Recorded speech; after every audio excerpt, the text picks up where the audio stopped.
जिले का बहुचर्चित पॉकेट गवाह कांड जो इस समय पूरे देश में सुर्खियां बटोर रहा है, उसी मऊगंज जिले के नईगढ़ी थाना क्षेत्र रामपुर चौकी के पास इस समय मैं मौजूद हूं। मऊगंज जिला जब से बना तब से अपने अलग अलग कारनामों और घटनाक्रम के वजह से लगातार देश में चर्चा का विषय बना रहा, लेकिन इस बार एक ऐसा मामला सामने आया है जो पूरे सिस्टम को शर्मसार कर रहा है। मऊगंज पॉकेट गवाह मामला। यह पॉकेट गवाह मामला कई बेगुनाहों की जिंदगी बर्बाद कर दिया, कई छात्रों का भविष्य खराब कर दिया, तो कई परिवार आत्मदाह करने के लिए, सुसाइड करने के लिए मजबूर हो गए। ये कोई साधारण मामला नहीं है।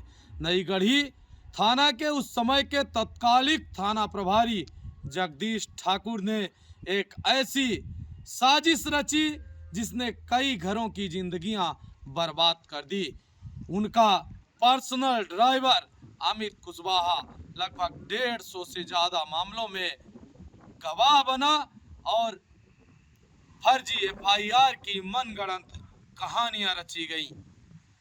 केवल एक गवाह नहीं, 4 से 5, 6 की संख्या में लोग सक्रिय रहे गवाही देने में।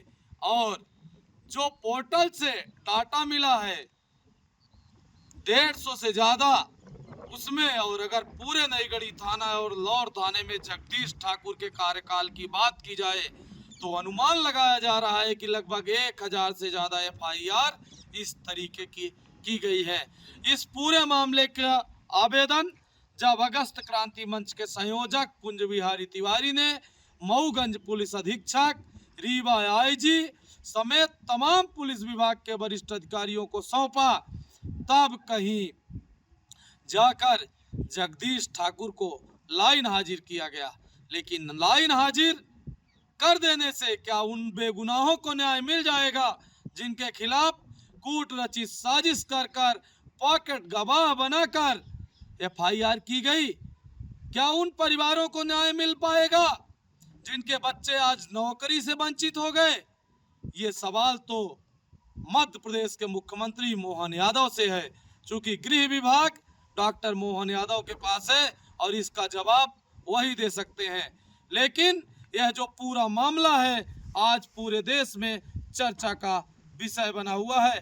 फिलहाल जगदीश ठाकुर को नईगढ़ी थाने से हटाकर पुलिस अधीक्षक कार्यालय में लाइन हाजिर कर दिया गया है, लेकिन आज भी लोग अपने डर से बाहर नहीं निकल पा रहे हैं। जगदीश ठाकुर का भय और आतंक नईगढ़ी क्षेत्र में जनरल डायर से कम नहीं था। वह जनरल डायर जो गोली मार देता था, लेकिन जगदीश ठाकुर ने तो लगभग सैकड़ों परिवारों की जिंदगियां बर्बाद कर दी। हमने सभी पॉकेट गवाहों से बात करने का प्रयास किया। ऐसे ही एक गवाह रमाकांत यादव, पिता छोटे लाल यादव, से भी हमने बात की। उनका कहना है कि बस ऐसे ही हमें गवाह बना देते थे, हमें नहीं जानकारी है कि कितने मामलों में हमें गवाह बनाया गया है। रमाकांत ने कई सनसनीखेज खुलासे भी किए हैं जो कहीं न कहीं पुलिस विभाग के लिए शर्म की बात है। और भी जो पूरे मामले पर जिन लोगों को गवाह बनाया गया है, कई लोगों से हमने बात करने का प्रयास किया। कई लोग तो ऐसे हैं जो सब्जी बेचते हैं। वहीं एक विकलांग व्यक्ति को भी इस पूरे मामले में बलि का बकरा बनाया गया है। एक ऐसी एफआईआर जो 11/9/2025 को दर्ज की जाती है, एफआईआर क्रमांक 0406 पर, और वह एफआईआर थी आदर्श तिवारी के नाम पर।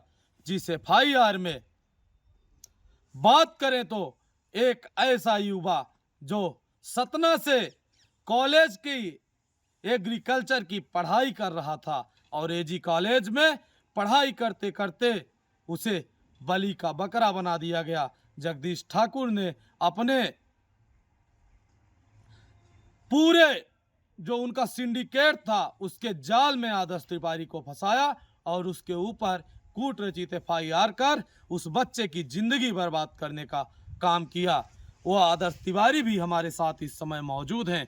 तो आइए पूरे मामले पर हम जो इस पूरे मामले में जब्ती माल के साक्षी हैं रमाकांत यादव और आदर्श तिवारी से बात करते हैं, उनका क्या कुछ कहना है। नाम?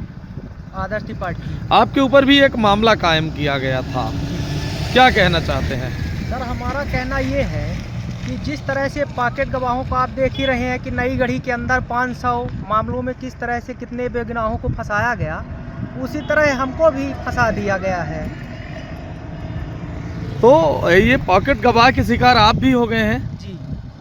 तो उस समय आप कहाँ थे जब ये पूरा मामला आपके जब ऊपर? ये मामला हुआ तो हम अपने मामा के यहाँ थे, हम घर में थे ही नहीं, और रिपोर्ट में हमारे पिताजी और हमारे दोनों के खिलाफ किया गया है। अच्छा, अभी आप करते क्या हैं? अभी हम पढ़ाई करते हैं। कहाँ से? पहले हम सतना में रहते थे, लेकिन इस समय हम तैयारी करते हैं अच्छा, गवर्नमेंट एग्जाम की। तो आपके ऊपर भी मामला दर्ज कर दिया गया है? जी, हमारे ऊपर मामला दर्ज कर दिया गया है। उसमें एक गवाह है रमाकांत यादव, जो अभी जो खुलासा हुआ है उसमें कई मामलों में गवाह है। रमाकांत यादव को आप जानते हैं? हमने आज तक उनको देखा ही नहीं कि रमाकांत यादव है, कैसे, कौन है, कैसे दिखते हैं। रमाकांत यादव का भी कहना है कि हम आदर्श तिवारी को नहीं पहचानते, जी। फिर पूरे मामले पर वो गवाह है और आपके खिलाफ FIR। सबसे बड़ी बात तो सर ये है कि हम पॉकेट गवाह का शिकार हुए हैं, और हम ये चाहते हैं कि ये भ्रष्ट थाना प्रभारी जो जगदीश सिंह ठाकुर नई गढ़ी में थे, इनको अभी तो लाइन अटैच किया गया है, इनको रीवा नहीं रीवा संभाग से बाहर किया जाए। ऐसे भ्रष्ट पुलिस अधिकारियों की कोई जगह नहीं होनी चाहिए। मैं वरिष्ठ अधिकारियों से, माननीय मुख्यमंत्री महोदय, माननीय राजेंद्र शुक्ला जी से, जितने भी हमारे जिले के वरिष्ठ नेतागण हैं और वरिष्ठ अधिकारीगण हैं, सबसे मांग करता हूं कि ऐसे भ्रष्ट पुलिस वाले को रीवा संभाग से बाहर निकाल कर किया जाए और उचित कार्रवाई की जाए। न्याय की मांग करते हैं। तो ये थे हमारे साथ आदर्श त्रिपाठी जो पॉकेट गवाह का शिकार हुए हैं, उन्होंने जगदीश ठाकुर पर कठोर कार्रवाई की मांग की है। अच्छा, आप यहाँ पर रहते हैं तो क्या काम धाम करते हैं थाना चौकी क्षेत्र में? यह साफ सफाई करी थे साहब। और तो रमाकांत जी, आप ये बताइए, आप आदर्श तिवारी को पहचानते हैं? नहीं पहचानी सर। नहीं पहचानते। आप यहाँ कब से रह रहे हैं? ये तो कम से कम 4 साल होगी साहब, 5 साल। 5 साल है। अच्छा, तो यहाँ साफ सफाई का आप काम करते हैं? तो यहाँ पर कोई भी आता है थानेदार या अधिकारी, लेकिन सफाई कर्मी तो आप ही रहते होंगे। हाँ।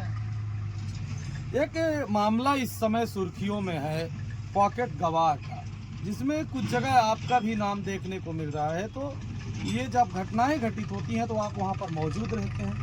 कब कब चले जाते, चले जाते, बुला लिए जाते हैं। अरे है क्या ऐसे घूमत घामत रहन तो है कि चले जाए। पहुँच जाते हैं आप हर जगह गवाही देने? ओए जब क्या करिए, चले जाते कब कब। तो रमाकांत जी, लगभग आज तक आप कितने मामलों में गवाह रहे हैं, कुछ आंकड़ा है आपके पास? अब भाई के साथ में रहा ना, भी बहुत पता नहीं है कहाँ कहाँ का है। अब सुधी लगवाए से सुधी लागी का है ना, कहाँ कहाँ किए हैं आपको जानकारी बराबर नहीं है। हाँ, बिसर जाता है। तो ये आप पवित्र काम कितने सालों से कर रहे हैं? अब पवित्र काम तो हम खुद है मालूम नहीं कहाँ है। तो आप आदर्श तिवारी को इसका मतलब नहीं जानते हैं? अब होगी दिखे रहे ना, पे का ध्यान है भाई, कौन है। हाँ, नहीं पहचानते हैं कुल हाँ। मिला के। तो ये थे हमारे साथ पूरे मामले पर रमाकांत यादव, पिता छोटे लाल यादव। हमने इनसे बात